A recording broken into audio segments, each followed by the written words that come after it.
Olá, sejam bem-vindos a mais um nosso encontro semanal com as teorias e conceitos que nos cercam, notadamente a partir da antropologia, e o modo como essa disciplina consegue enxergar diferentes fenômenos na sociedade e principalmente nos auxiliar a um novo olhar dos diferentes aspectos e fenômenos que fazem parte da sociedade, das possibilidades de construção social e do modo como nós podemos, a partir da ideia de relativismo cultural, passar a reenxergar de modo diferente os diversos fenômenos que compõem a estrutura e a vida em sociedade.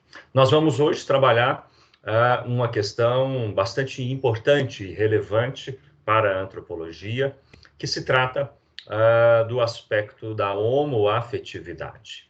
Este tema é bastante recorrente, cercado muitas das vezes por tabus, violências de toda sorte, e muitas das vezes levado para o campo dos aspectos morais e também da religião, como uma tentativa, muitas das vezes, de constranger determinados indivíduos que possuam uma orientação sexual diferente.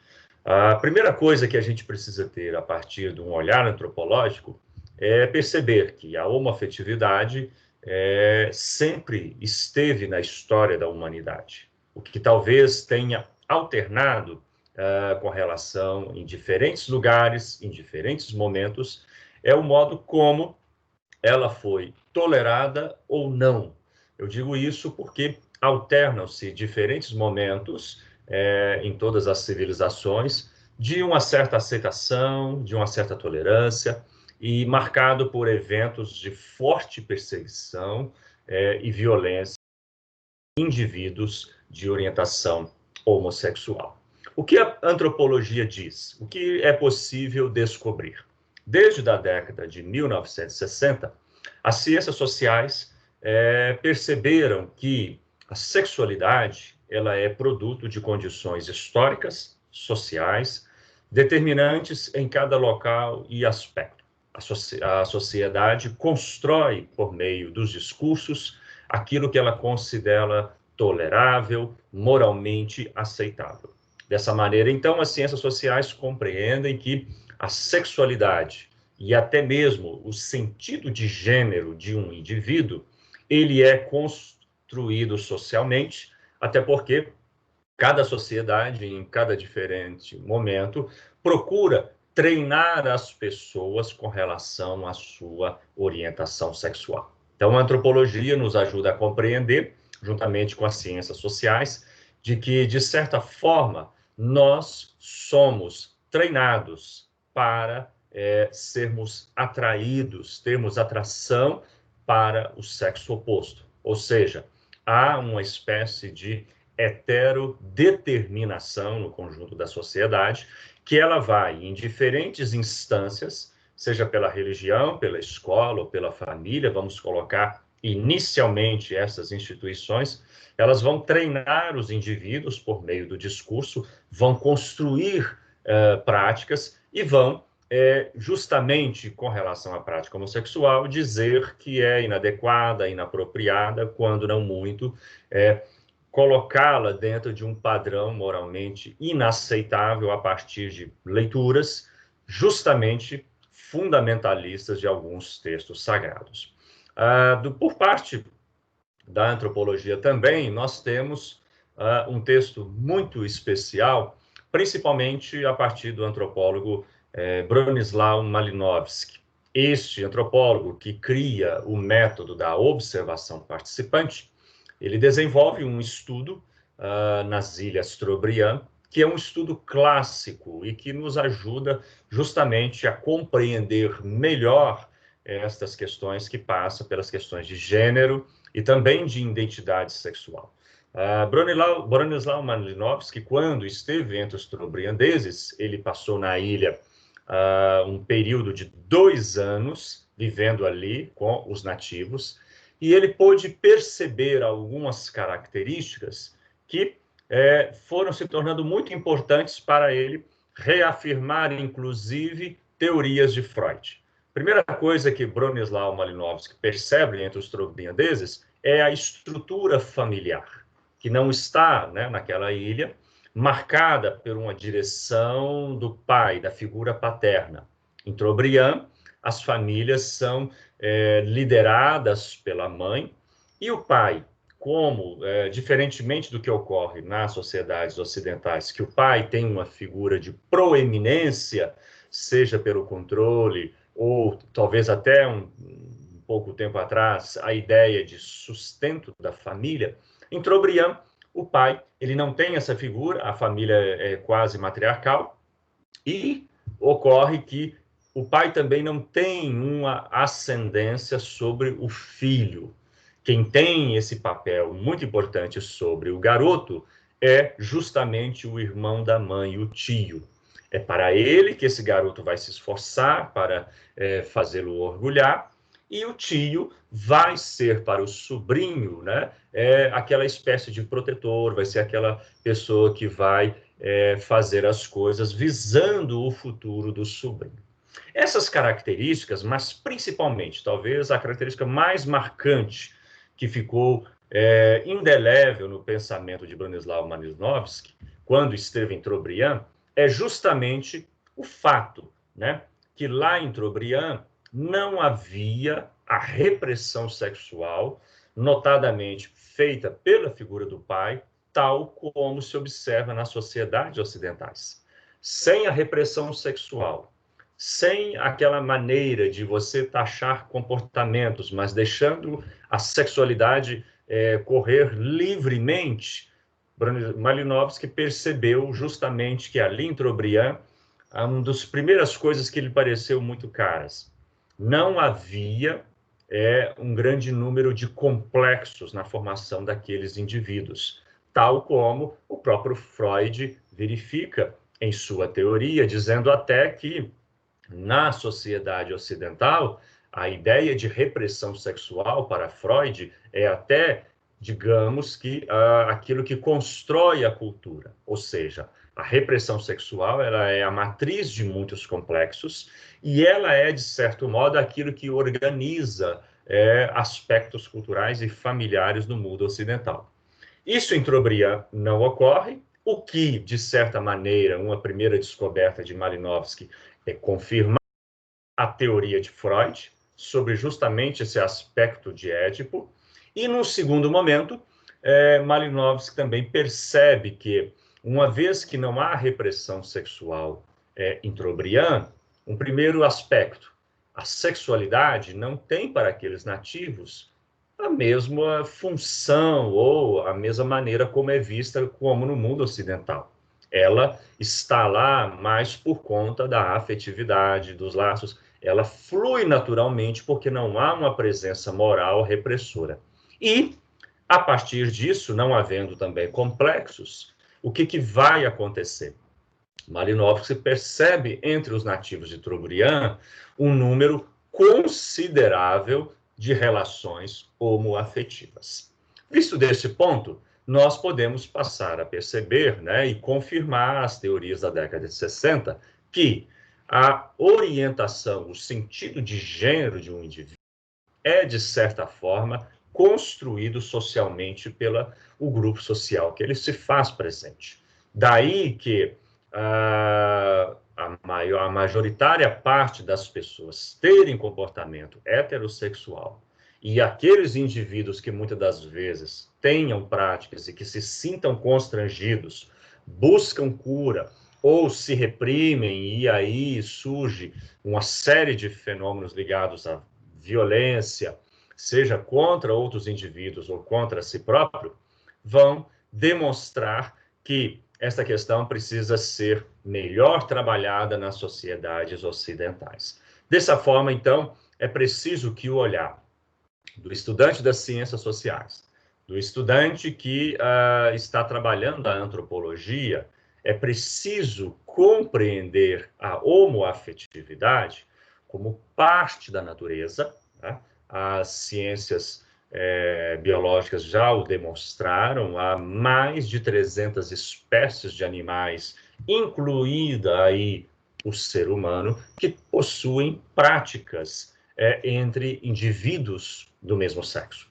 É preciso que se olhe longe e separado de conteúdos determinantes sociais para que esses indivíduos sejam aceitos da sociedade, façam parte da sociedade e a própria a experiência e prática homoafetiva não seja jamais vista como doença, como algo que o indivíduo precisa se curar. Isso a Organização Mundial da Saúde já referendou, embora venhamos a ver aqui e ali indivíduos que até passem pelos bancos de uma faculdade, tenham diploma de psicólogo, sugestionar, oferecer uma improvável cura do comportamento homossexual. Não é uma doença, então não se pode nem curar, né? Não há como trabalhar isso. Outro aspecto que julgamos importante trabalhar passa justamente por alterações dentro da sociedade e que estão ligadas, primeiramente, com a maior presença do movimento e engajamento das pessoas LGBT e também os conteúdos culturais que participam dessas lutas e da emancipação, se a gente pode assim afirmar, né? Os conquistas, os direitos, a autoafirmação e, de certa forma, por que não, a tolerância por parte de segmentos da sociedade, muito embora nós tenhamos ainda, principalmente no Brasil, números muito significativos de violência e até de assassinato de indivíduos homossexuais. Vamos verificar, eu tenho uma pesquisa que trata justamente como a telenovela, de certa maneira, tem contribuído para promover uma espécie, digamos assim, de diálogo e de aceitação da questão homossexual.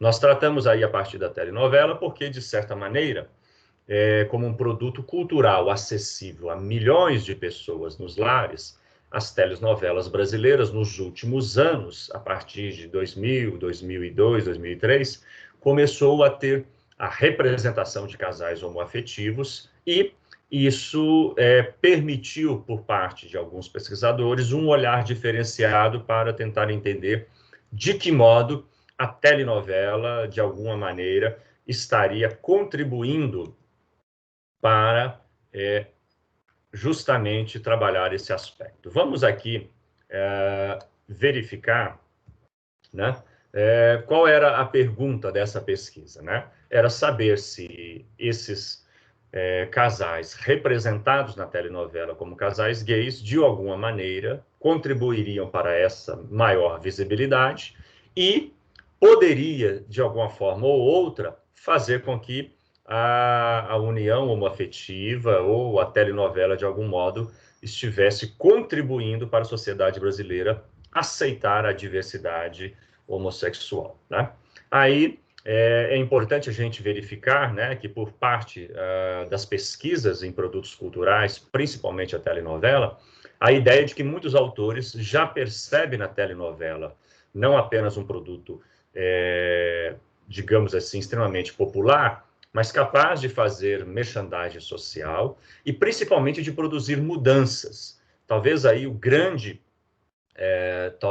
o argumento seja a questão da legislação do divórcio na década de 70. Antes de haver a lei, a telenovela já trabalhava nos seus roteiros e na sua ficção a possibilidade de divórcio, né? Alguns compreendem a novela como um sistema de ensino, é um coadjuvante na educação, e, como nós colocamos, amplia ou antecede discussões que depois estarão no próprio judiciário, né? E, de certa maneira, algumas pessoas até entendem a telenovela como não apenas ditar moda, mas questionar valores de sociedades patriarcais ou sociedades muito conservadoras, né?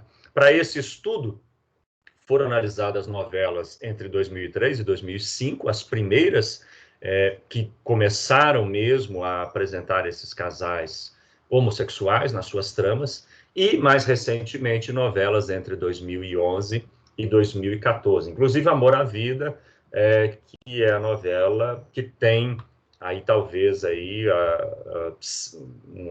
produzir uma forte discussão. 400 pessoas fizeram parte desse estudo, e aí procurou-se mesclar não apenas a presença de indivíduos do sexo masculino e feminino, mas também indivíduos de orientação homossexual, né? Como que os homossexuais também se veem representados ali na telenovela. E dentre esses quase 30% de indivíduos de orientação homossexual, foi procurada uma enorme diversidade entre homens e mulheres homossexuais, além de bissexuais e transexuais, né? O que os estudos trabalham nisso, né? A ideia de que há um tratamento mais amplo, né, por parte da ficção televisiva, né? Há uma ideia de que, como uma espécie de tentativa e ensaio, a ficção televisiva brasileira, e também do exterior, ela foi pouco a pouco abandonando aquela lógica de revelação. O indivíduo parecia, mas sugeria, e ficava aquela coisa, mais que testando a audiência. Ultimamente, já aparece o indivíduo, ele já se nomeia, ele já é retratado, porque justamente é o que a gente procurou entender com esse estudo. As cenas mais afetuosas, né, elas iriam preparando, né, para aquilo que a comunidade LGBT esperava, né, a representação de um beijo entre casais do mesmo sexo. Os personagens foram se tornando mais humanizados e também foram aparecendo temas que são próprios desse universo, que passaram a ser retratados nos personagens da telenovela, como a homoconjugalidade, a homoparentalidade, né, e a bissexualidade, né? Casais formados por esses indivíduos, casais que adotam filhos, e até mesmo a bissexualidade, que é um tabu dentro dessa própria questão. Aqui nós temos números que nos ajudam aí a trazer as conclusões sobre este estudo.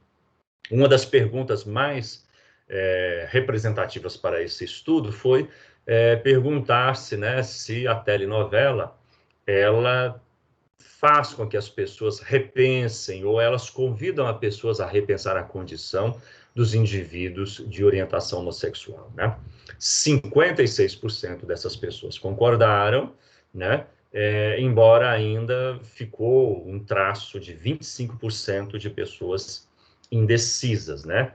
Há uma ideia de que a telenovela, ela de certa maneira, ela faz com que o debate aconteça, né? Ela leva as pessoas a tentar a pensar sobre um assunto que é velado ou relegado a uma forte violência e intolerância. E aqui a gente tem os estamentos, nós não vamos colocar aqui, mas principalmente por parte dos indivíduos heterossexuais, né, nós vamos verificar que, principalmente aqui, né, as mulheres heterossexuais, 60% delas concordam totalmente que a telenovela, com representação de casais homossexuais, faz com que as pessoas tenham que repensar a questão.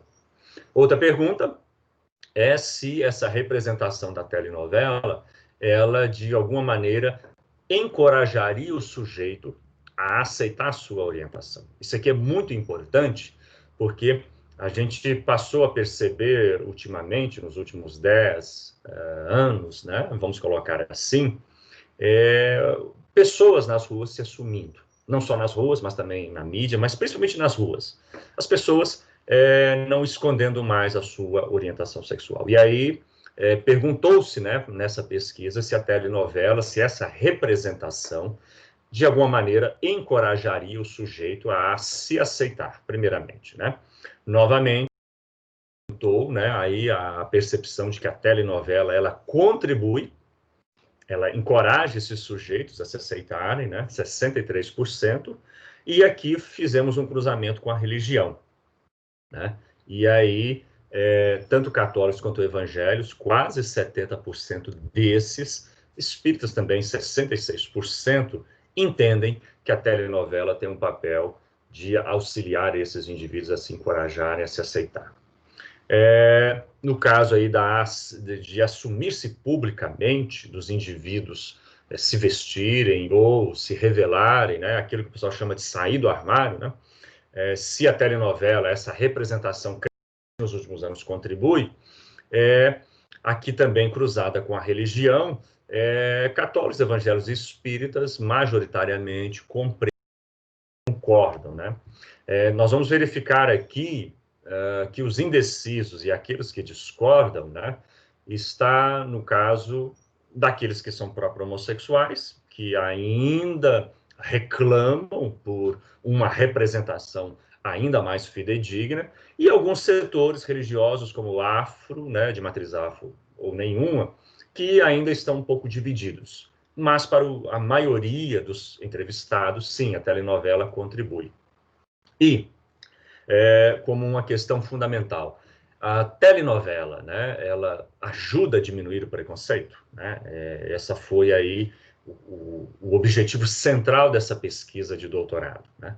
A telenovela, ela contribui, essa representação de casais homoafetivos ajuda a diminuir. Podemos, assim, ver a telenovela e essa representação ficcional como coadjutor nessas lutas e demandas da comunidade LGBTI. Aqui, os resultados não permitiram ainda, né, essa pesquisa foi feita há 4 anos, ainda não percebeu-se, houve um enorme percentual de indecisão, né? Apenas entre quase 40% das pessoas concordam, né? Ou seja, a telenovela ainda é mais vista como auxiliar o indivíduo a se aceitar, o indivíduo homossexual. Ela é vista como que permite que as pessoas repensem a questão e, de certa maneira, elas fazem com que os indivíduos sejam vistos de outra maneira. Então, há uma enorme contribuição da telenovela para a questão LGBT, mas ainda no presente momento, né, não é possível dizer que a novela ajuda a diminuir o preconceito, né? Ou seja, esse estudo precisa ser replicado num outro momento, justamente de maior exposição, e aí não temos não somente a telenovela, mas tem outros produtos, filmes, seriados, né? E justamente literatura também que está no mercado, e mais recentemente propaganda, né?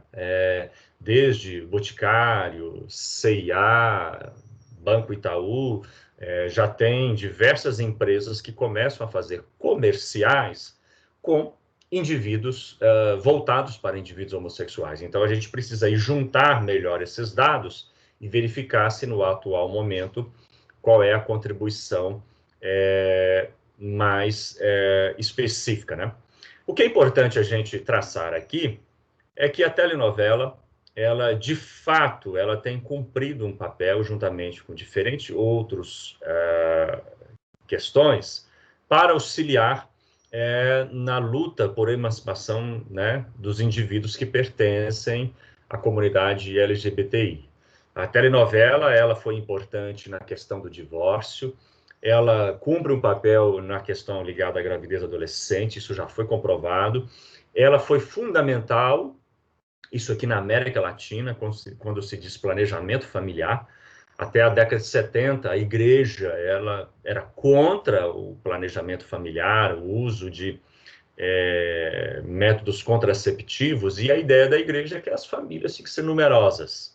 A diminuição, né, do número de filhos nas famílias está muito relacionada com a representação que a telenovela faz de modernização das práticas sociais, né? E aí nós temos diferentes outros aspectos, né? A questão racial é uma que pode ser trabalhada pela telenovela. Então, fica aí esse conteúdo retratado, principalmente da questão da homoafetividade. É uma questão que precisa ainda muito avançar na nossa sociedade, precisa avançar principalmente por meio de indivíduos que exercem a psicologia.